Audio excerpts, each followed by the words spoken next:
Customer Success Convos. Join the biggest names in customer success for a video series that brings together leaders within the field to discuss the latest trends, innovative insights, and most effective strategies within customer success right now. Hosted by Vish Walia. Whether you're new to customer success or a seasoned professional, Vish and his guests will leave you with actionable advice, takeaways, and top tips to enhance your customer experiences. So as we all know that leadership is a crucial topic in today's day and age, and it is important to people who are either leaders or aspiring to be leaders. But first thing first, how can you effectively lead yourself? Yeah, Vish, excellent question. And leading yourself is one of the first stops, whether you're technically in a people leadership position today, or you are in an individual contributor level position. This universally applies, because when we talk about leading yourself, this is actually the first pillar in my framework. It's all about you. This is all about all the things you are in 100% control of. And when we dive deeper into each of these areas, which I'll share in just a minute, then you get this incredible foundation on which to build all kinds of other great leadership skills. But if you do not lead yourself, it is very difficult to lead others. And so that's why this is the first stop. And there's three really key things that I think have to be done when people should think about leading themselves. Number one is bulletproof your leadership psychology. What I mean by this is have your psychology in a place where you know exactly why you're in the role that you're in and the purpose of being a leader, whether, again, that's individual contributor or people leader. Right? And you also understand what you are most talented to do from a strengths-based perspective. That all those pieces together, along with some other tools which we won't get into, really helps to improve and enhance your level of confidence, which can destroy any feelings of imposter syndrome. So that's the first major piece within leading yourself, is all about confidence, and I call that bulletproofing your leadership psychology. The second one, I call mastering your time. And again, you are 100% in control of your time. Whether you believe that or not, you actually are. This is a really fun exercise to go through with anybody, is to simply ask the question and simply answer the question, who's in control of your time? There's only two answers. It's either you or your environment. In your environment, when I say that, what I mean is your emails, the clients, your bosses, your exec team, your product team, your support team, everybody else who wants a piece of your time. Either you are in control or they are in control. That's it. And when you decide that you are in control, everything can change from that point on. The third one is called, third key area in leading yourself is called building repeatable systems.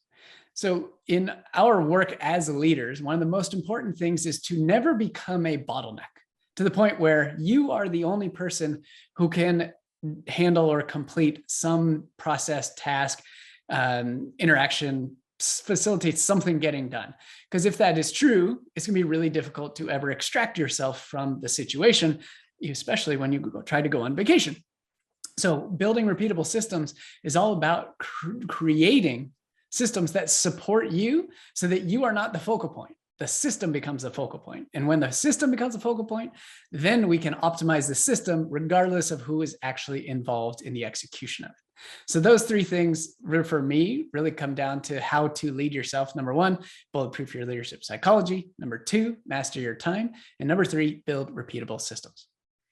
I love that. And, I'm a big fan of power of three. So thank you so much for putting that in threes. My pleasure. Now, as a team leader, what are some of the things that you have to keep in mind when you're leading a team? So a couple key things here. And I'm going to boil this down to what some people might say, oh, that's common sense. But the reality is that common sense is not so common. And after coaching individuals and leaders for 10 years, and spending thousands of hours working one-on-one with clients, I can honestly tell you that these are some of the things that will provide the greatest results that oftentimes get overlooked. And they're fairly straightforward conceptually, but when you dig beneath the surface, there's an awful lot more to them. The first thing I'll get into, which I think is the most important here, is what I call the two-part secret sauce to leading others. And that is part number one, setting expectations. And part number two is driving accountability. So as you might imagine, Vish, like you're like, wait a second, that wasn't really rocket science, Nils here. I've heard these things for a long time, Yep. but the reality is, if you look at the expectations that are set in the general world of CS today, and you look at them on a scale of 1 to 10, 1 being, absolutely vague and completely just like, go do this X, whatever it is, right? Just completely vague. And the 10 end of that scale being a perfectly detailed, documented, understandable, agreed upon expectation between two parties. Chances are the vast majority of expectations that are out there probably fall in the range of 2 to 3 on that scale, right? Through no fault of anybody's own, except spending the time and the effort and the energy to clarify those expectations, to set them with confidence, to gain agreement, and to check and that understanding and make sure there is 100% agreement.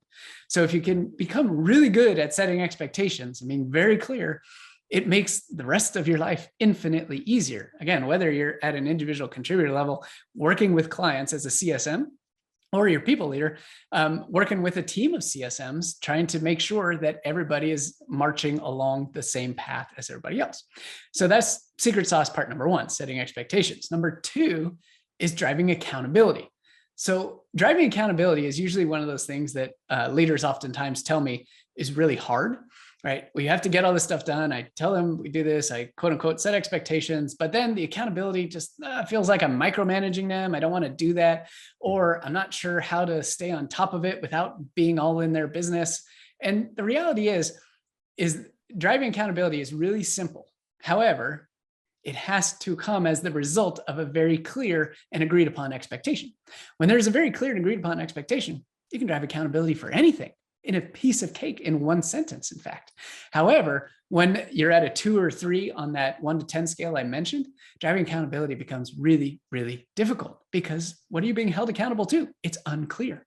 So those 2 are the 2 single most important areas that for any leader I would recommend spending time on, because there's an infinite amount of improvement and enhancement and just overall better presentation and better agreement and alignment that you can get as a result of focusing on doing those 2 things exceptionally well.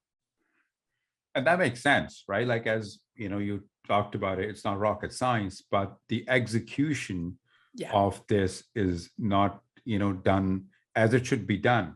Not common. Yeah. So it's not common. So to your point, if, we have clear expectations, then accountability is a natural next step, right? Yep. Perfect. This applies to customers too, right? Think about all the work that as CSMs we do with customers.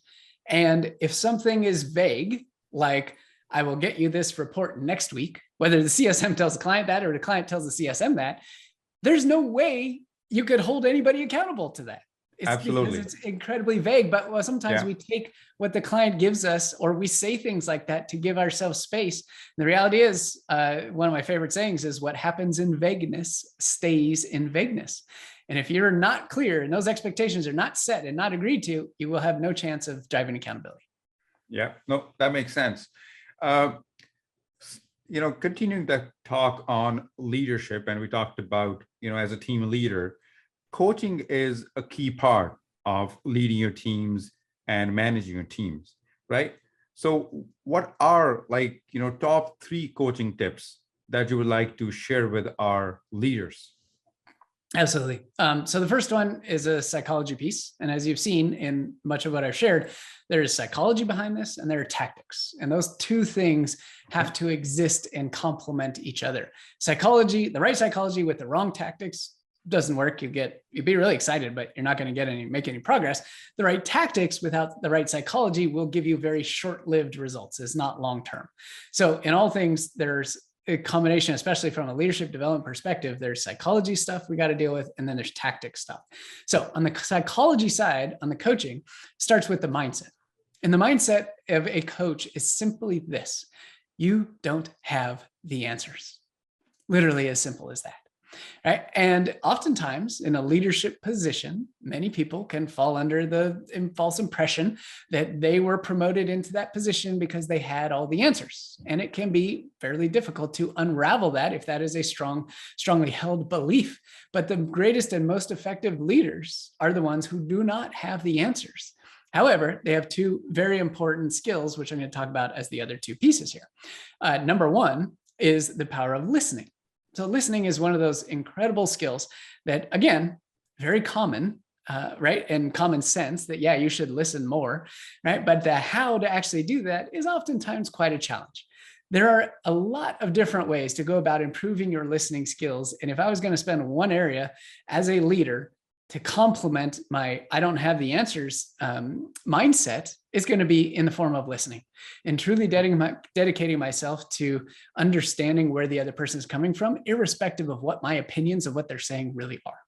So when we listen at a deep level, then we can complement that with the other tool, which is really important, which is called asking powerful questions. And a powerful question is something that breaks a pattern.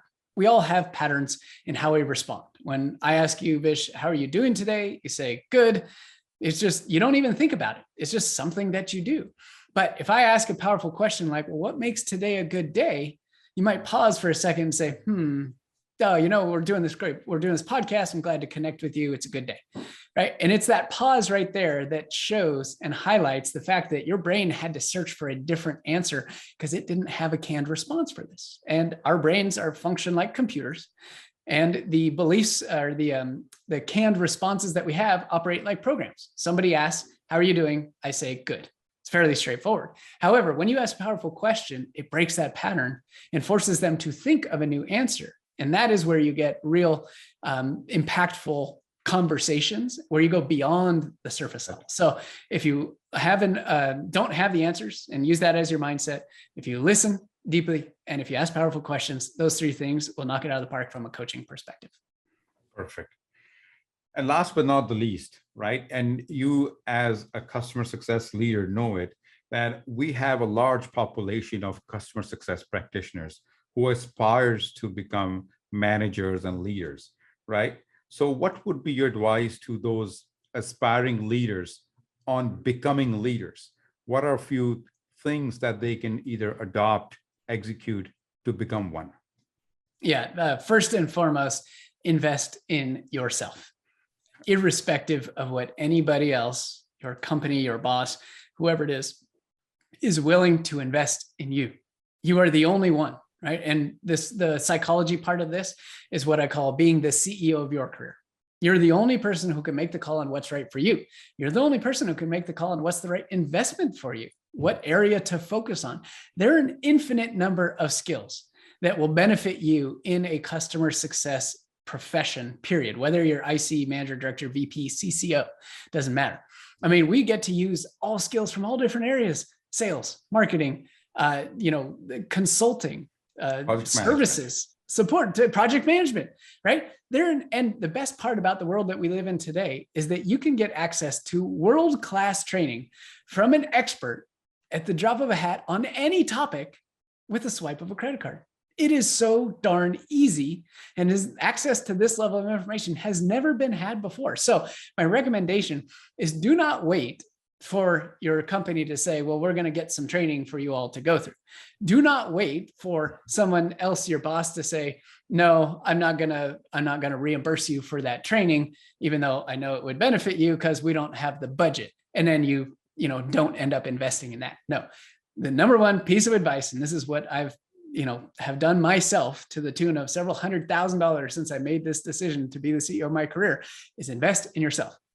It is the single greatest return on investment you will ever get. I don't care if it's $10 for a book, $100, $1,000 for a course, right? It does not matter. When you invest in yourself, you grow. When you grow, you show up differently, you add more value, and then you can contribute at a higher level and put yourself in a position to move up and move along whatever career path is appropriate for you. Perfect. Okay. Is there anything else that you would like to share with our audience? Nils, I know you, the reason I asked this because invest in yourself is so critical. Yeah. And ladies and gentlemen, Nils also have like a 30-day leadership program. If you can talk a little bit about that, that would be great. Yeah, absolutely. Let me share where this is coming from and kind of the background. So I was a CSM myself. Okay. On the front lines in the earliest days of customer success. This was the early 2010s in downtown San Francisco, on the front lines, working with customers in the B2B SaaS world, right? And I was very fortunate in having great alignment with me personally and my skill set with the work of CS. I finally found like I knew where I fit in the professional world, whereas before it was a real crapshoot and I did not know. So that my alignment with the work and the passion for it was rewarded with promotion, but only as the result of continuously investing in myself. I actually went through a leadership coach training program that I paid for myself and convinced my boss to let me take 2 days off a month and not use PTO. And as a result of that, I actually got promoted. So I literally took time off of work, not PTO, found a creative way to still handle my client load, and invested in myself by going through a leadership coach training program and got promoted as a result of taking time off. And I paid all the money. At the time, it was a significant investment for me and my young family. It was at least, I think it was $3,000 or $3,500. I had just had my third kid.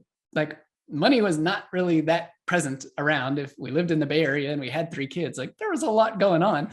But I was committed 100% to continuously improving. And as soon as I did that, I was always rewarded. So every time there was an opportunity, I just went back to that belief that if I invest in myself, I'll be able to add more value, which I did. As soon as I started showing up with coaching skills, guess what? Then opportunity to become a manager presented itself. And then when I started using these skills with my clients, opportunities to teach others how to do this. And the company benefited greatly, and I did too. But then I eventually left and went on to do other things. So that I wanted to share that story just as so the audience knows, where this is coming from and how powerful this is. And the fact that I was an individual contributor CSM, and over the years have risen up to VP, have for 7.5 years been consulting with some of the world's greatest brands from early stage, growth stage, scale stage, Fortune 100. And none of this existed, a little over 10 years ago, right? So the world of CS is changing, it is evolving, but wherever you're starting now, there's an infinite amount of things that are available to you as long as you invest in yourself. Now, what I'm running today is a program called the B2B Leaders Academy.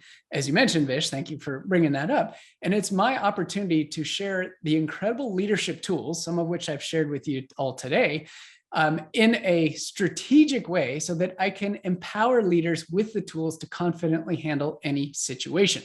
So that my job now is to take my leadership tools, which have been refined as a result of using them myself, with my teams, with my clients for 10 years, spending thousands of hours working one-on-one, and present these tools in a way that can be integrated into the members of the B2B Leaders Academy, into their lives on a daily, weekly, monthly basis, and then provide them access to coaching.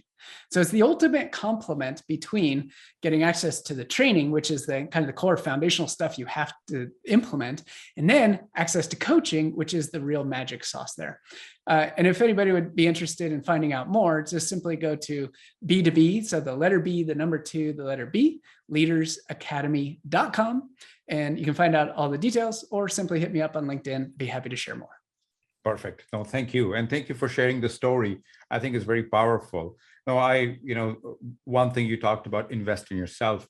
I think as executives or professionals in today's day and age, that is the first and foremost thing that we can do for ourselves. Thank you so much for watching this episode of Customer Success Convos. That's it for this week's episode. Join us again next time to learn more about customer success tips and takeaways from industry leaders.